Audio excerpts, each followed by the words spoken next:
కాస్తన్న అవగాహన ఉంది, చేయించుకునే వాళ్ళు ఉన్నారు, చేయించుకుంటున్నారు నీ రీప్లేస్మెంట్. కానీ 25 నుంచి 30 సంవత్సరాల మధ్య వాళ్ళు కూడా తుంటి రీప్లేస్మెంట్ అవసరం ఉన్నవాళ్ళు, వివిధ కారణాలతో అవసరం ఉంటుంది. అయినా సరే చేయించుకోవడానికి తుంటి రీప్లేస్మెంట్ భయపడుతూ ఉంటారు, వెనకడుగు వేస్తూ ఉంటారు.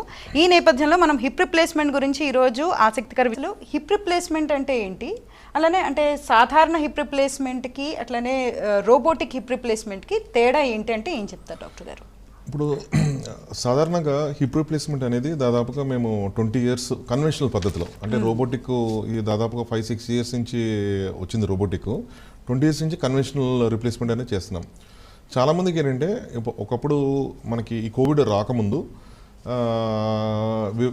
వివిధ కారణాలు, అంటే మనకి బాడీలో ఆటోఇమ్యూన్ ప్రాబ్లమ్స్ ఉన్నా, అంటే కీళ్ళవాతం సంబంధించిన రొమటైడ్ ఆర్థరైటిస్ ఉన్నా, లేకపోతే మనకి స్కిన్ ప్రాబ్లమ్స్ అంటే సిస్టమిక్ లూపస్ ఎరిథమెటస్ అనే ఒక స్కిన్ కండిషను, లేకపోతే ఆటోఇమ్యూన్ ప్రాబ్లమ్స్ ఉన్నా, ఎప్పుడైనా తుంటి దగ్గర దెబ్బలు తగిలినప్పుడు ఉన్న ఒక్కోసారి 30 సంవత్సరాలకే ఒకసారి తుంటి డ్యామేజ్ అయ్యే అవకాశం ఉంది.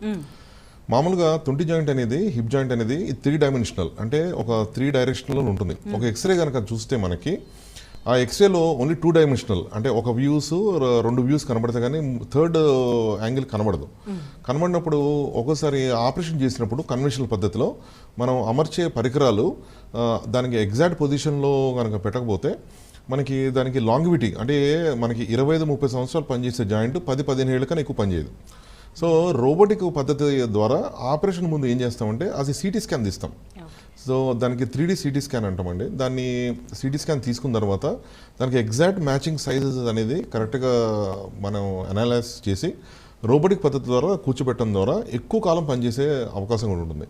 ఎందుకంటే మీరు ఇందాక అడిగినప్పుడు 25-30 సంవత్సరాలు ఉన్న వాళ్ళకి ఇంకెక్కువ కాలం జాయింట్ పనిచేయాలి అనుకున్నప్పుడు మనకి కరెక్ట్ పొజిషన్లో కనుక ఆ జాయింట్స్ అమర్స్తే ఎక్కువ కాలం పనిచేసే అవకాశం ఉంటుందండి.